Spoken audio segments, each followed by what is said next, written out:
নমস্কাৰ news now ষ্টুডিঅ'ত মই শ্ৰীমন্ত মাধৱ বৰুৱা চাওঁহক কি আছে আজি আমাৰ সংবাদ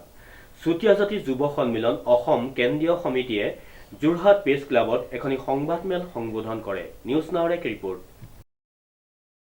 চুতীয়া জাতি যুৱ সন্মিলন অসম কেন্দ্ৰীয় সমিতিৰ সংবাদমেল সম্বোধন উল্লেখযোগ্য যে যোৰহাট প্ৰেছ ক্লাবৰ প্ৰেক্ষাগৃহত চুতীয়া জাতি যুৱ সন্মিলন অসম কেন্দ্ৰীয় সমিতিৰ উদ্যোগত আহ্বান কৰা হয় এখনি সংবাদমেল দুৰ্নীতি আৰু ধন আত্মসাৎ আৰু ভুৱা নিযুক্তি বিষয়ৰ সন্দৰ্ভত সম্বোধন কৰা হয় সংবাদমেলখনি সংবাদমেল সম্বোধন কৰে চুতীয়া জাতি যুৱ সন্মিলন অসম কেন্দ্ৰীয় সমিতিৰ সভাপতি শ্যামলজ্যোতি বৰাই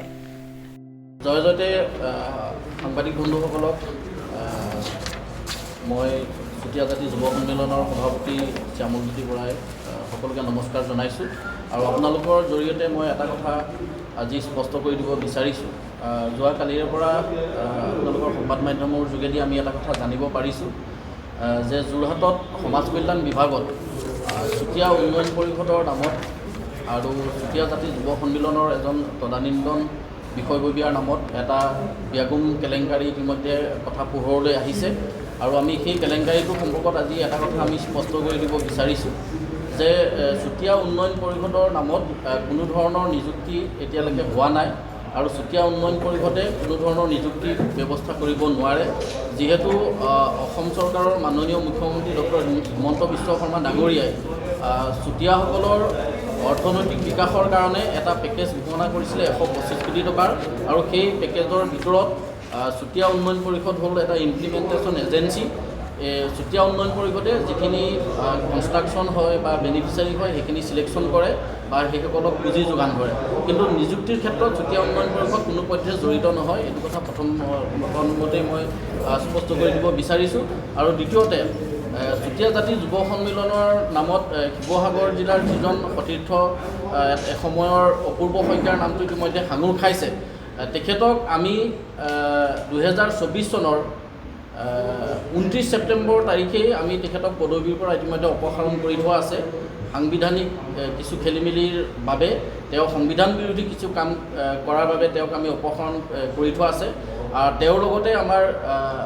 প্ৰাক্তন সভাপতি সীমান্ত শইকীয়া ডাঙৰীয়া আৰু কাৰ্যকৰী সভাপতি নৰেশ্বৰ শইকীয়া ডাঙৰীয়া কাৰ্বি আংলং জিলাৰ তেওঁলোক দুজনকো অৰ্থাৎ তিনিজনক আমি বহিষ্কাৰ কৰি থৈছিলোঁ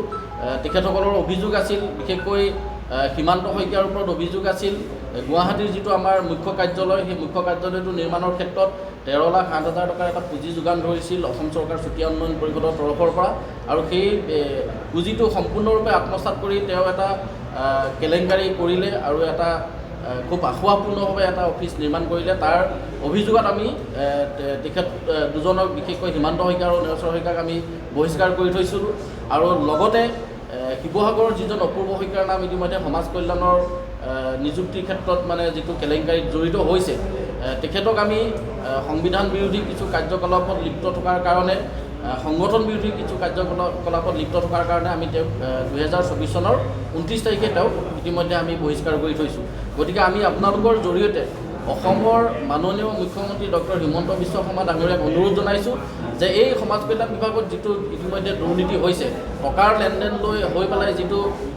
এটা পৰ্বতসমূহ এটা দুৰ্নীতি কৰিছে এই দুৰ্নীতিত যিসকল মানুহ জড়িত আছে যিসকল ইতিমধ্যে চিনাক্তকৰণ হৈছে তেখেতসকলক এটা দৃষ্টান্তমূলক শাস্তি দিব লাগে আৰু আমি কিছু সময় পাছতেই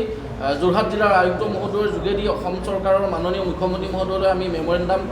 স্মাৰকপত্ৰ প্ৰদান কৰিম আৰু আমি স্মাৰকপত্ৰটো উল্লেখ কৰিছোঁ যে যিসকল জড়িত আছে এই বিষয়টোত মানে যিসকল দোষী সেই অভিযুক্তসকলক কঠোৰতকৈ কঠোৰতৰ শাস্তি দিব লাগে বুলি আমি অনুৰোধ জনাওঁ শ্ৰীমন্ত মাধৱ বৰুৱাৰ ৰিপৰ্ট নিউজ নাও।